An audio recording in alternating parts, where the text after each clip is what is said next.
Good morning, everybody. This is Stephen Pugh of the Home Bible College. It's April the 21st, and we're looking at 2 Samuel and chapter 16. We have in this passage the final battle with David against the forces of his own son, Absalom. When David was a little past the top of the hill, that is the hill of Olivet, Ziba, the servant of Mephibosheth, met him, and a couple of asses saddled, and upon them 200 loaves of bread, and 100 bunches of raisins, and 100 of summer fruits, and a bottle of wine. And the asses, and David said to Ziba, "What are all these things for?" And he says, "The asses are for the king's household to ride on. And the bread and summer fruits are for the young men to eat, and the wine, that you will not be faint in the wilderness." And the king said, "Where is thy master's son?" And Ziba said to the king, "Behold, he abideth at Jerusalem, for he said, Today shall the house of Israel restore to me the kingdom of my father."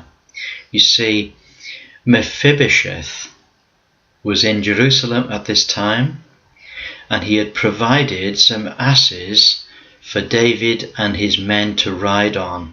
Now notice where they are. They're on the top of Mount Olivet, and they're going to ride the asses down the road into Jerusalem. This is the first time that the king cometh riding upon an ass into Jerusalem. It's interesting that it's exactly the same road and the same circumstances. So this is just an amazing story. And I won't be able to recount all of the incidents of the story, but on the way down we see that a man comes, and his name is Shimei, and he comes out and he curses David. He says, come out, thou bloody man, thou man of Belial. The Lord return unto me all the blood of the house of Saul, in whose stead thou hast reigned. The Lord hath delivered the kingdom into the hand of Absalom thy son. And behold, thou art taken in thy mischief, because thou art a man of blood. Then said Abishai, the son of Zerah, why should this dead dog curse my lord the king? Let us go over and take off his head. And David said, What have I to do with you, you sons of Zeruiah? So let him curse me, because the Lord hath said to him, Curse David. Who shall then say, Why have you done this? You see, this man had been inspired of God, inspired of the Holy Spirit to curse David. Absalom and all the people of Israel came to Jerusalem, and Ahithophel with him. And it came to pass, when Hushai the Archite, David's friend, was come unto Absalom, Hushai said to Absalom, God save the king, God save the king. And Absalom said to Hushai, Is this thy kindness to thy friend? Thou wentest now not with thy friend. And Hushai said to Absalom, Nay, but whom the Lord and his people and all Israel choose, him will I be with, and him will I abide. And again, whom shall I serve? Shall I not serve in the presence of his son? As I have served in thy father's presence, so I will be in thy presence. So Hushai then, he transfers his allegiance from David to Absalom. What a terrible mistake that was going to be. They spread Absalom a tent on the top of the house. Now this is the custom in the east. This is what the upper room would have been. It was a tent upon the top of the house. It was the upper room. And Absalom went in unto his father's concubines, his wives, in the sight of all Israel. And the counsel of Ahithophel, which he counselled in those days, was if a man had inquired as the oracle of God. And so was the counsel of Ahithophel, both with David and with Absalom. You see, the advice of Ahithophel was such that it was like getting advice from the Lord, and David and Absalom both took the advice of Ahithophel. Now Ahithophel said to Absalom, choose 12,000 men, and I will arise and pursue after David this night, and I will come upon him when he's weary and weak-handed, and will make him afraid, and all the people that are with him will flee, and I will smite only the king, and I'll bring back all the people whom thou seekest. And however, Hushai came to Absalom and spoke to him, and said, and he gave different counsel to that of Ahithophel, and the counsel of Hushai the Archite is better than the counsel of Ahithophel, for the Lord hath appointed to defeat the good counsel of Ahithophel, to the intent that the Lord might bring evil upon Absalom. Now here we have two counselors, two people that advise Absalom. One is a good man and one is an evil man. But the evil man is going to do it inspired of God, so that it might bring about the very defeat of Absalom. And so eventually they set out to advance upon David. Ahithophel saw that his counsel was not followed. He saddled his ass and he rose and he went home to his own house and to his own city, and he put his house in order, and then he hung himself and died and was buried in the sepulchre of his father. And David came to Mahanaim, and Absalom passed over Jordan, he and all the men of Israel with him. And David was come to Mahanaim, and Shobi the son of Nahash, of the children of Ammon, and they were all gathered there, and they brought beds and basins and earthen vessels and wheat and barley and flour and corn and beans and lentils and parched pulse and honey and butter and sheep and cheese for David and for all the people that were with him to eat, for they said, the people is hungry and weary and thirsty in the wilderness. You see, David had people that helped him and fed him at his hour of greatest need. So David numbered the people that were with him and put captains over thousands and captains over hundreds, and he divided his forces into three over his three generals, and he said, and I will go on alone. And they said to him, no. And this is my password for today, a little phrase. They said to him, now thou art worth 10,000 of us. You see, they estimated David as being so valuable to them, not just valuable as a commodity, but valuable as a person. They said, you are worth 10,000 of us. What a wonderful thing that David's people thought of him. And the people of Israel were slain before the servants of Saul, and Absalom rode upon a mule, and as he went under a great oak, his head and his hair, which he was famous for, was caught in the oak, and he was lifted up between heaven and earth, and the mule went away, so there he was left hanging. And one of the men told Joab, they said, Absalom is hanged in an oak. And Joab said to the men, well, why didn't you smite him to the ground? I would have given you 10 pieces of silver and a girdle. And the man said to Joab, though I should receive 1,000 shekels of silver from thy hand, I would not put forth my hand against the king's son.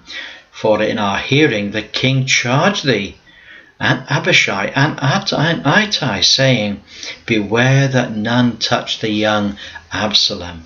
Otherwise I would have wrought falsehood against mine own life, for there was no matter hid from the king, and thou thyself would have set thyself against it. Then said Joab, I may not tarry thus with thee. And he took 3 darts, and he thrust them into the heart of Absalom. And while he was still alive in the midst of the oak tree, and 10 young men that bare Joab's armour compassed about Absalom and slew him.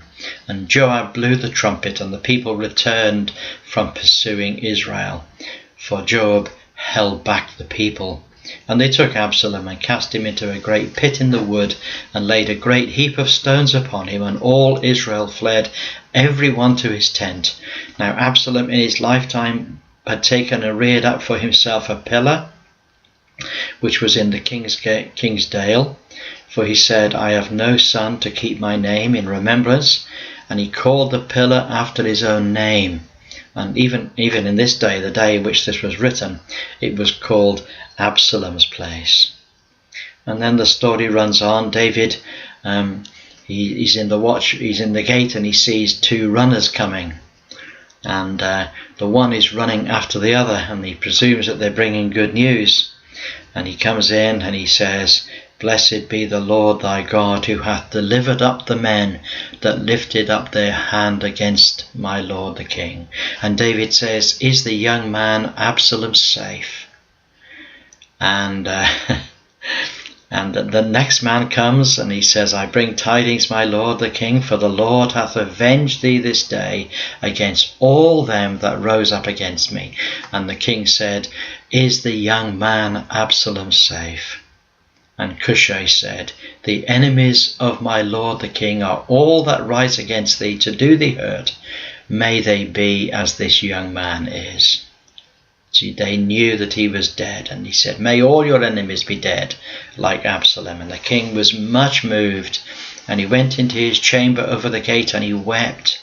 And as he went, he said thus, O my son Absalom, my son, would God I had died for thee. O Absalom, my son, my son. See, David was struck down in mourning for his son. Oh yes, his son had rebelled against him, and David had to protect himself from his son's murderous intentions, and yet he loved his son.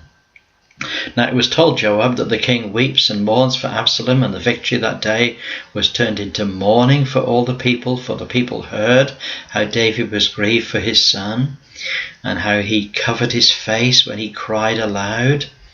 And Joab came into the house of the king and says, You have shamed this day the faces of all your servants, which this day have saved your life, and the lives of your sons and daughters, and the lives of your wives, and the lives of your concubines, in that you hast loved thine enemies and hated thy friends. For thou hast declared this day that thou regardest neither princes nor servants. For this day I perceive that if Absalom had lived and all us had died this day, then it would have pleased you. Now therefore arise, go forth, and speak comfortably unto thy servants. For I swear by the Lord, if you do not go forth this day, they will not tarry one with you tonight. For that will be worse for thee than all the evil which has come upon you since your youth until now. You see, Joab was a wise man.